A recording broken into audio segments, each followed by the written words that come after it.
Hello again, advanced algebra students. We're ready to move on to our next section here and take a look at our notes where we're going to be looking at the reciprocal trig functions. It should say functions, not function.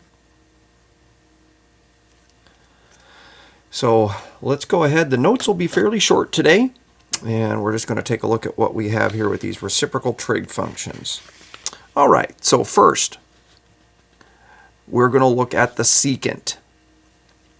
So the secant, when we come to abbreviate that, we'll do just like we've done before. We'll use the first three letters, which will be SEC, so we'll call it the secant of x. And now we want to define what that is. Well, if you go back to the idea of thinking about the triangles, what we're going to find is that the secant becomes a reciprocal of one of the functions we already know. It's going to be the reciprocal of the cosine. So what it's going to be, if you want to think of it that way, being the reciprocal of the cosine, it is going to be, remember, cosine was adjacent over hypotenuse, so this is hypotenuse over adjacent.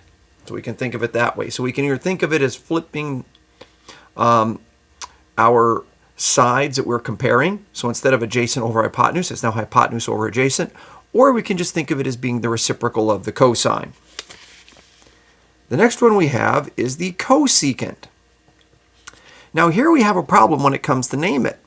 We've always named it with the first three letters, but if we do that here, we go COS, and we don't know the difference between cosine and cosecant.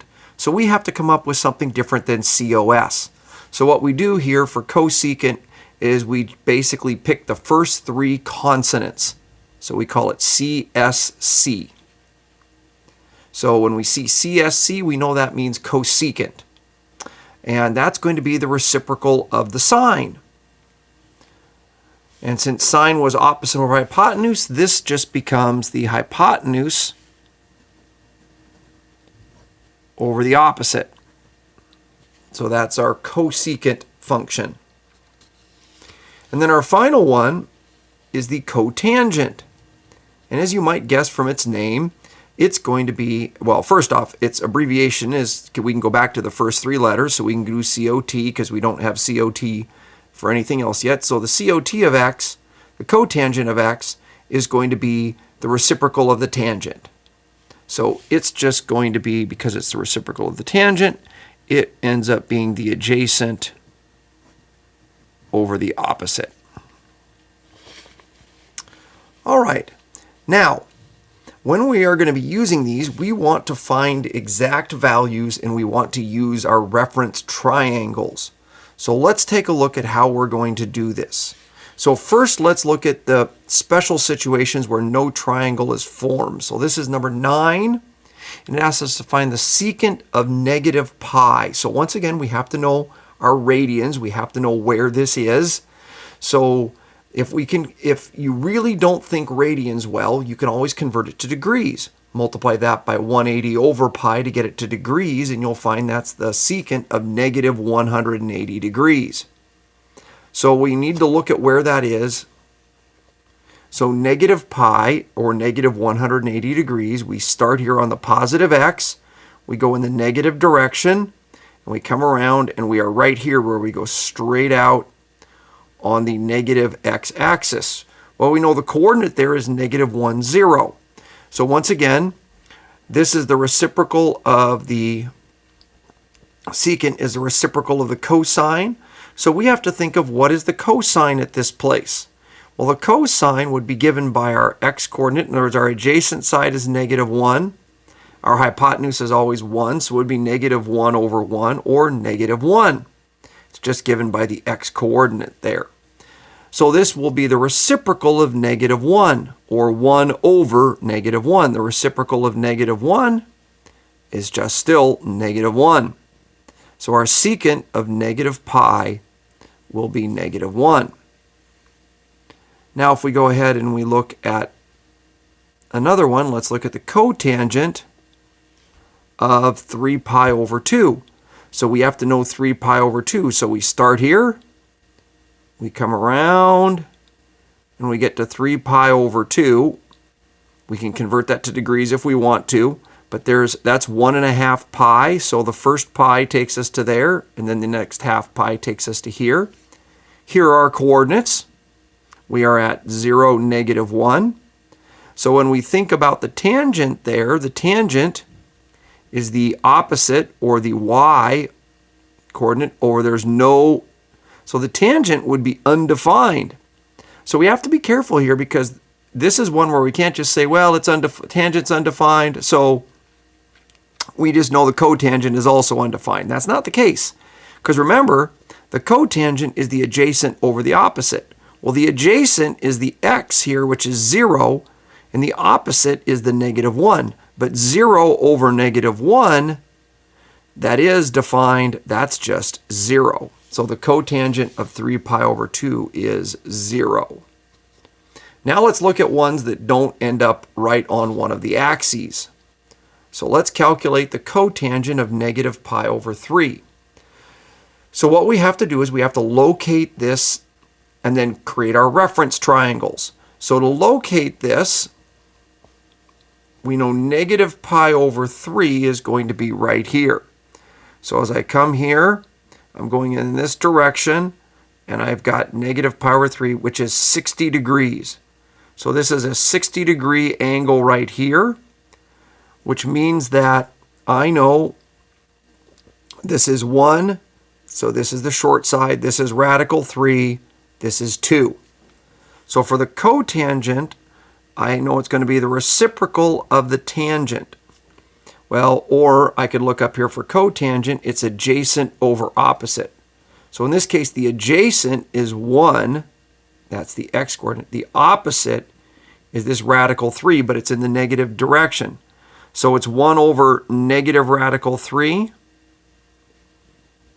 which we would just write as -1 over radical 3. And here is an expansion of my 30, 60, 90 right triangle there, where this is 1, this is negative radical 3, this is 2, and so I know it's the adjacent over the opposite. All right, let's look at another one. This one is the secant of -3 pi over 4, so I must locate this. So here's my -3 pi over 4. Okay, if I want to convert that to degrees, it's -135 degrees. So I'm coming around here like this, and I get to this point here. So now I make my reference triangle. This is 45. So that's a 45, 45, 90. So this is a 1, 1, radical 2, but this is a -1 because it's in the negative direction. This is a -1, and here's radical 2. Remember, the hypotenuse is always positive because it's distance from the origin. So to do secant, I know if I go back up secant, I can look, that's the reciprocal of cosine, so it's hypotenuse over adjacent. So that's radical 2 over the adjacent is always the one that's in the x direction. So it's radical 2 over -1, which just simplifies down to negative radical 2. So that's all you're going to be doing. You have to plot them in space, use your reference triangle, and determine what the ratios are. All right. Your homework. Oh, we do have to talk about using a calculator, which should be pretty straightforward. So if we're looking at something like the secant of 2.5, so we should be able to do that with our calculator. And if we go ahead and punch in, this is like number 17 here. So let me turn off the light here so it's easier to see the calculator. So if I turn my calculator on, if it doesn't say degrees, it's radians. So I'm going to go here. I'm going to hit my trig button. Notice my trig button, remember, is right here on my calculator. It's right there. So I'm going to hit my trig button. And if I hit my trig button, what you're going to notice is that up pops my menu.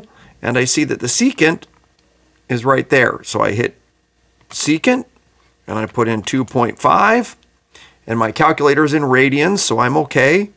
And I hit enter, and I get my -1.248. So I will go ahead and put my answer there of my -1.248. That's simple. Number 19 asks for the cotangent of 56 degrees. So now when I do this, I either have to change my calculator to degrees, I hit the same trig button, and pick the cotangent, which is there. And now I either have to change it to degrees, or I can put 56 and I can just add in the degree symbol by hitting this little menu right here, which the fourth choice will be the degree symbol. So if I hit that and then I just go and pick the degree symbol there, I know it'll now do cotangent of 56, and I get 0.675 as it rounds to 0.675. So my answer there is 0.675. So that's straightforward when you're using the calculator. Should be very quick and easy, but you do have to make sure you know where to go in your calculator and what to punch in, but should be pretty simple. Okay, here's your homework. 13.8, you're going to do 10 through 20 even, and 21 through 24 all. And real quick, I will say, as far as testing goes, you may have some questions, just what we're going to do. Testing online is difficult. I've done it with a couple of my classes, and it works okay. We basically take the test over Zoom and all at the same time. And so we'll do that as we get closer here. What we'll do is we'll simply have one test. It'll just be easiest to do one test over chapters 11, 13, and 14. So those are the three chapters that we'll be learning that we haven't tested on yet. So we'll just simply do one test over those three chapters after we finish chapter 14. And that's what we'll do here right at the end.